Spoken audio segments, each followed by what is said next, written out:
Hi, welcome back to the Save It for Parts channel. As you may have seen in our previous videos, we have a couple ducks and a goose. The goose is very angry with me. This video is less of a building project since we've already built this little pond for our birds.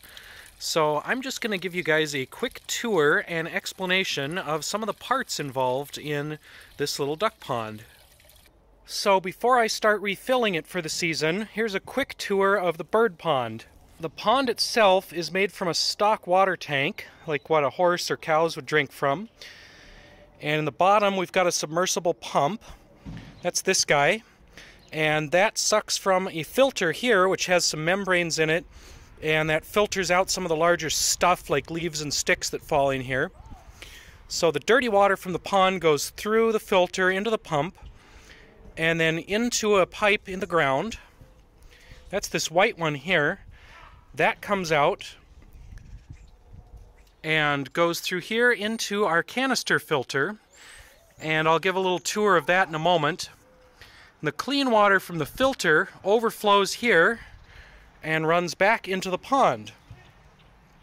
Now this red thing is an automatic float switch, and that's been salvaged out of an automatic refill bucket, and the hose coming into that goes to a water barrel in the back. So if the pond gets too low, that float switch drops down, opens a valve, and water from the rain barrel comes in and tops off the pond. There's another pipe here that also comes from the gutter, so if the rain barrel is full, the extra water also goes into the pond. This black pipe holds the power cord for that pump. So that's basically just a conduit that's holding the power cord that goes over here to our exterior outlet. And we also have this exterior water pipe to top off the pond with city water when it gets really low. The filter canister is just an old 50-gallon barrel. About the bottom third of it is full of largish gravel. The next third is full of pumice rocks. And then the top third, if you can see under this stuff, is kind of a plastic nylon mesh. And then on the very top I've got this little plastic platform, and we can set water plants in here and use the top of the filter as a planter. The dirty water from the pond comes in here and drops down inside this aeration pipe. And this allows it to get some oxygen mixed in with that dirty water coming through. So then that oxygenated water, as it bubbles up through the filter media, helps to grow beneficial bacteria inside here that eat the nutrients coming from that dirty water. Then by the time the water filters up to the top, it's pretty clean. And it overflows clean water back into the pond. There's also a little bit of airspace at the bottom of this filter, so our gravel and our pumice and everything is sitting on a porous platform, and that goes to this large diameter clean out, which lets us empty the filter in the winter, and we can also stick a hose in there and wash out any sand or sediment that builds up in the bottom. Here's a look back at what the pond would look like if you don't filter it. And before we had the filter set up, we would have all this green algae growing in here, and we would have to empty it out pretty frequently to keep the water clean. And here's some of the stuff that builds up after a year of the pond running. This is just leaves that fall in, and bird feathers, and dirt and mud that they drag into the pond.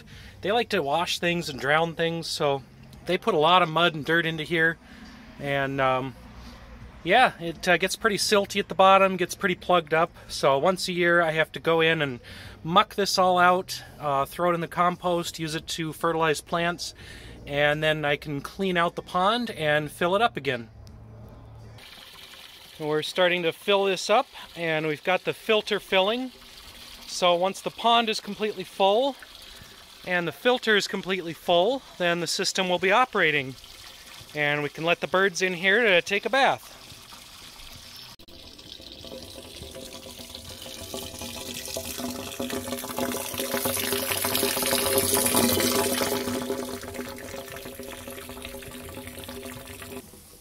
I'm going to give this a quick flush just to dump any major sediment out of it that we missed when we closed it up last year.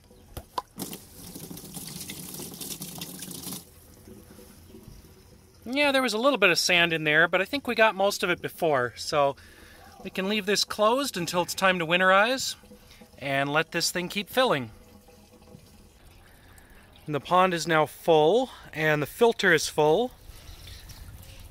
So the pump down there is pumping the dirty water. At this point it's pretty clean, but once the ducks start using it, it'll be dirty pretty fast.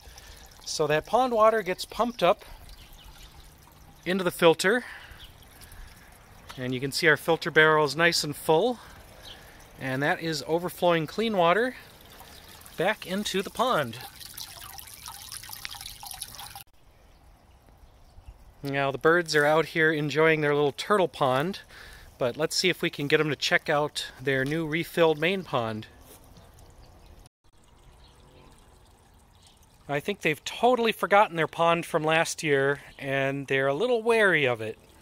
They don't know what this strange body of water is anymore.